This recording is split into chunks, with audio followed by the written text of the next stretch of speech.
নাপাক কাপড় পাক করার পদ্ধতি কি? আমরা যে কাপড়গুলো পরিধান করি, যদি আমাদের এই কাপড়গুলো পাক না থাকে, আমাদের নামাজ আল্লাহ তাআলা দরবারে কবুল হবে না। কারণ নামাজ কবুলের যে ফরজগুলো রয়েছে, যে শর্তগুলো রয়েছে, এই ফরজ বিধানের ভিতরে 2 নম্বর হলো শরীর পাকের পরে আপনার কাপড়টাকে পাক থাকা লাগবে। শরীর পাক, কাপড় পাক।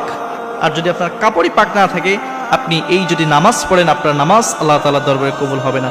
এজন্য এই কাপড়টাকে কিভাবে পাক করতে হয় এটা আমাদের জানা উচিত, এটা আমাদের প্রত্যেকের জানা উচিত। অনেক মানুষ জানেই না যে কিভাবে কাপড় পাক করতে হয়। তারা শুধুমাত্র পরিষ্কার পানি দিয়ে ধুয়ে এরপরে নেড়ে দেয়। এটা থেকে কিন্তু কাপড় পাক হবে না। আপনাকে সঠিক পদ্ধতিটা জানতে হবে। যদি আপনি সঠিক পদ্ধতি জানতে পারেন, তাহলে আপনি ওই কাপড় পরিধান করে যদি নামাজ পড়েন, তাহলে আপনার নামাজ কবুল হবে। তা না হলেই অনেক মানুষ রয়েছে 40-50 বছর এমনভাবে কাপড় ধুয়ে আসতেছে যে তার কাপড়ই পাক হয় না, সে জানেই না যে কিভাবে কাপড় পাক করতে হয়। তার নামাজ কিন্তু 40 বছর কবুল হয় না আল্লাহর দরবারে। তো সুতরাং আগে আপনাকে জানতে হবে যে কাপড় কিভাবে পাক করতে হয়। এই কাপড় পাক করার 3টা পদ্ধতি রয়েছে, 3টা ভাগ রয়েছে। একটা হলো গ্রামের মানুষের জন্য, একটা হলো শহরের জন্য, আরেকটা হলো যারা ওয়াশিং মেশিনে যারা কাপড় পরিষ্কার করবে তাদের জন্য। আসুন শুরুতে আমরা গ্রামে মানুষ কিভাবে কাপড় পাক করবে সেটার পদ্ধতি সম্পর্কে জানি। গ্রামের মানুষ বেশিরভাগই তারা পুকুর বা খাল, নদীতে এগুলোতে গোসল করে এবং সেখানে তারা এই কাপড়গুলো পরিষ্কার করে থাকে। যেহেতু সেখানে অঢেল পানি রয়েছে, ওই যখন পানিগুলো বেশি থাকে তখন সেই পানিটাই পাক থাকে, তখন সেক্ষেত্রে আলাদা করে কোনো কিছু করা লাগে না। সেক্ষেত্রে আপনি শুরুতে একটা কাজ করবেন, দেখবেন নাপাক থাকে 2 প্রকার, একটা হলো দৃশ্যমান, একটা হলো অদৃশ্যমান। যদি দৃশ্যমান নাপাক থাকে সেটা আপনি আগে পরিষ্কার করবেন। আগে ওই যে জায়গায় নাপাক লেগেছে আপনি দেখা যাচ্ছে ওই জায়গা নাপাকটা আগে পরিষ্কার করে নেবেন। এরপরে আপনি সুন্দর করে কাপড়টাকে প্রথমে ধুয়ে নেবেন বা পরিষ্কার করে নেবেন। নেওয়ার পরে সুন্দর করে চেপে আপনি পানিটাকে ফেলে দিবেন।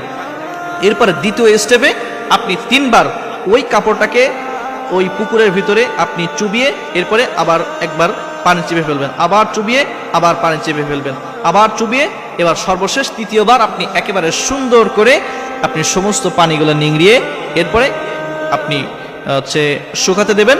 এটাই হলো পাক করার সঠিক পদ্ধতি গ্রামের মানুষের জন্য। এবার আসুন শহরের মানুষের জন্য। শহরের মানুষ তো অঢেল পানি পায় না, তারা বেশিরভাগই তারা বালতির ভিতরে কাপড়গুলো পরিষ্কার করে থাকে।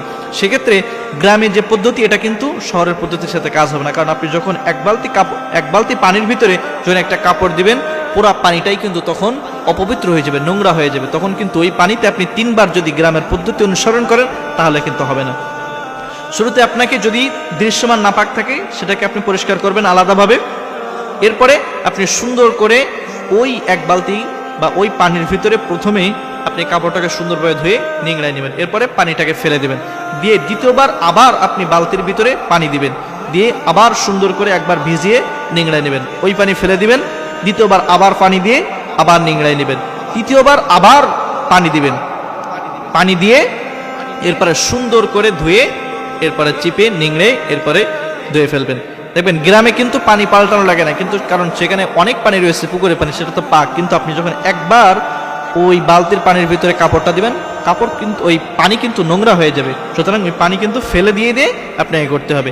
পাকের নিয়মই এক, কিন্তু যেহেতু এখানে পানি নোংরা হয়ে যায়, পানি অপবিত্র হয়ে যায়, এই জন্য পানিটা একটু চেঞ্জ করা লাগে।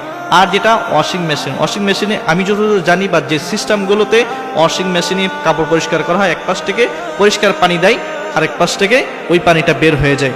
সুতরাং ওয়াশিং মেশিনের জন্য আলাদা কোনো কিছু করা লাগবে না, ওইটা যেভাবে পরিষ্কার করা হয় ওভাবে পাক হয়ে যাবে।